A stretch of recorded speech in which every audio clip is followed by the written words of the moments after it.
Halloween is just about here, and to help make sure all of your little ghosts, superheroes, and even the princesses stay safe, Lacey Stokes is joining us from More Health. More Health, a wonderful nonprofit group that helps keep students healthy, stay safe, stay strong, and Halloween is a crucial time to really talk about these things. It is. We're here today. I want to really talk about how to keep your kids safe while they're out on the streets trick-or-treating.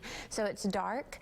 So the first thing is we want to make sure that students and children are crossing the road safely. So we want to make sure they're looking left, right, and left again. If your child is under the age of 10, we strongly encourage you walking with your children and crossing the road with them because they have a hard time judging the distance of cars and how fast they're traveling. So we want to make sure that you're with your kids as they're walking. I'll say age 10. That's a good number to know.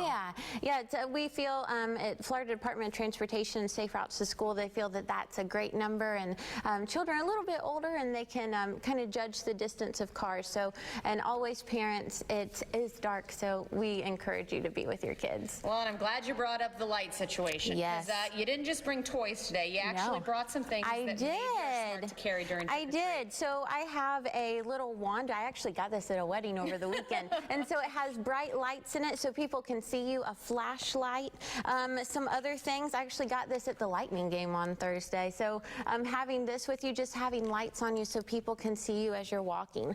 With my kids, their little Halloween basket, we put a light inside of it so it makes the basket glow.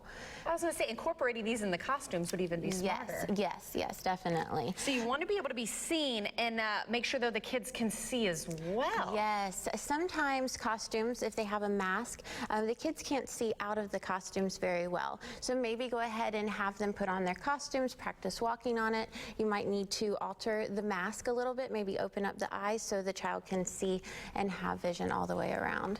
Okay, all good tips. And you know, one of the things that I always think is interesting, when you're sitting there watching kids come up, you see them like cutting through the yard and it turns into a race with a group of kids. Yes. You're saying maybe try to have your kids not do that. Yes, encourage them to stay on the sidewalks, walk up the driveway, just because grass is slippery, or sprinkler heads, or if they have lights or the blow up things in their front yard, they could trip over the extension cord. So stay on the sidewalks and the driveway to get to the front door. And the other thing I love is when kids, get that one piece of candy they've been eyeing and they gotta dive in right then and there in the middle of the sidewalk to pull it out. You're saying kind of monitor what's being eaten try and there. monitor what they're putting in their mouth while they are trick-or-treating, because lollipops, if they do trip and fall, this could cause a lot of damage to the child. So just try and monitor what they are eating while they're out trick-or-treating.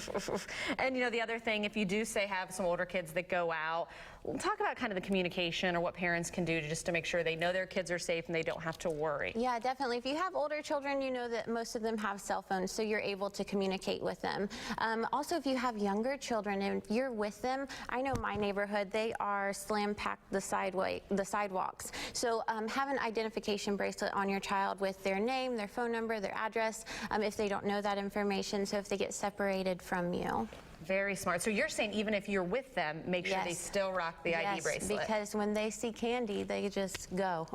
Okay, now the biggest question, what are your kids going to be for Halloween? Do we know yet? Yes, my daughter, she's going to be the Queen of Hearts from Alice in Wonderland, and my son is going to be the rabbit. Oh, I think Carly and I just got ours settled. I know what Carly's daughter is going to be. I will let her share that with you as well. But that's a good one. I'll say lots of fun coming up for Halloween and lots of wonderful tips that we need to keep in mind. Thank you. Thank you so much for your time today, Lacey. Thank you. And speaking